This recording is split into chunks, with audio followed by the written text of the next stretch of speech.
JM update চ্যানেলের পক্ষ থেকে আজকে আবারও পশ্চিমবঙ্গে রাজ্যের অর্থাৎ পঞ্চায়েতে কর্মী নিয়োগ সংক্রান্ত নোটিফিকেশন সম্বন্ধে বিস্তারিত তথ্য আজকে এই ভিডিওর মাধ্যমে দেখে নেব।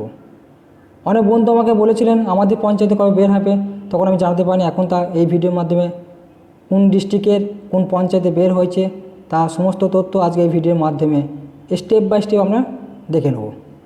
সবার প্রথম আমরা দেখে নিই মাধ্যমিক পাশে গ্রাম পঞ্চায়েত অফিসে ট্যাক্স কালেক্টর নিয়োগ। পশ্চিমবঙ্গে গ্রাম পঞ্চায়েত অফিসে মাধ্যমিক পাশে আদায় সরকার পদে কর্মী নিয়োগে বিজ্ঞপ্তি প্রকাশিত হয়েছে। গ্রাম পঞ্চায়েতের দপ্তরে আবেদন করার জন্য প্রার্থীদের স্থায়ী বাসিন্দা হতে হবে, তাহলে আবেদন গ্রহণযোগ্য। আবেদন করার জন্য প্রতিবেদনটি মনোযোগ সহকারে পড়ুন। ট্যাক্স কালেক্টর পদে আবেদন কীভাবে করবেন? আবেদন করার জন্য বয়স, বেতন, আবেদন পদ্ধতি ও নিয়োগ প্রক্রিয়া বিস্তারিত তথ্য আজকে ভিডিওর মাধ্যমে স্টেপ বাই আমরা স্টেপ দেখে নেব। পদের নাম গ্রাম পঞ্চায়েত আদায় সরকার পদে নিয়োগ করা শুরু হয়েছে। বয়সসীমা কী আছে? গ্রাম পঞ্চায়েতে আবেদন করার জন্য বয়স সর্বোচ্চ 25 বছরের মধ্যে হতে হবে প্রার্থীদের। বেতন কী আছে? বিজ্ঞপ্তি বেতন বিষয়ে কিছু উল্লেখ করা হয়নি, কিন্তু ট্যাক্স কালেক্টর পদে সরকারের নিয়ম অনুযায়ী বেতন ভালো পরিমাণ দেওয়া হবে। শিক্ষা যোগ্যতা কী আছে? প্রথমে এলাকায় স্থায়ী বাসিন্দা হতে হবে, তারপর যে কোনো শিক্ষিত প্রতিষ্ঠান থেকে ন্যূনতম মাধ্যমিক পাস করে থাকলে এখানে আবেদন জানাতে পারবেন।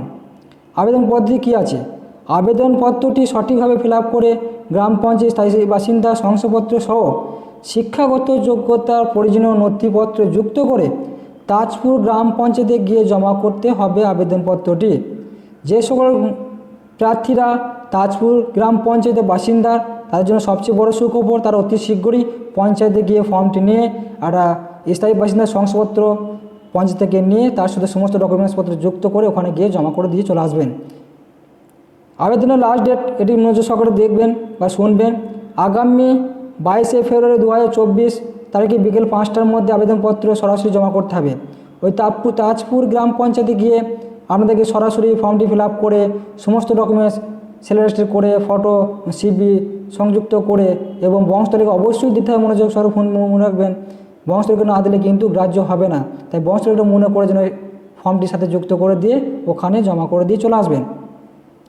এখানে আমি ছোট্ট করে দিয়েছি, এই যে লিফলেটের মধ্যে বের হয়েছিল গ্রাম পঞ্চায়েত থেকে, যেটি তাজপুর গ্রাম পঞ্চায়েত, থানা হচ্ছে আমতা, জেলা হাওড়া জেলা থেকে।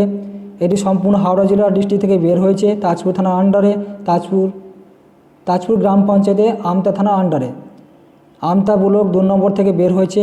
এখানে গ্রাম পঞ্চায়েতে একজন স্থায়ী বাসিন্দা হতে হবে, গ্রাম পঞ্চায়েতে সম্পূর্ণভাবে স্থায়ী বাসিন্দা সার্টিফিকেট তুলতে হবে। এছাড়া শিক্ষা যোগ্যতা মাধ্যমিক পাস হলেই কিন্তু এখানে অ্যাপ্লাই করতে পারবেন। বয়স এখানে বলিয়ে দিয়েছিলাম আগে, 25 বছর বয়স হলে এখানে অ্যাপ্লাই করতে পারবে। সম্পূর্ণ ফর্মটি নির্ভুলভাবে ফিল আপ করে, এই যে লিমিটটি দিয়েছে এটি সম্পূর্ণ নির্ভুল ফিল আপ করে সমস্ত ডকুমেন্টস যুক্ত করে দিয়ে প্রত্যেককে সেলফ রেজিস্টার করে সিবি যুক্ত করে দিয়ে ফর্মটি নির্ভুল ফিল আপ করে সেখানে জমা দিয়ে চলে আসবেন। তাহলে প্রত্যেকের অ্যাপ্লিকেশনটি জমা হয়ে যাবে।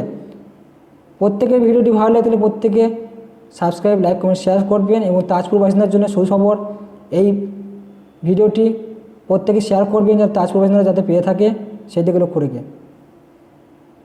ধন্যবাদ।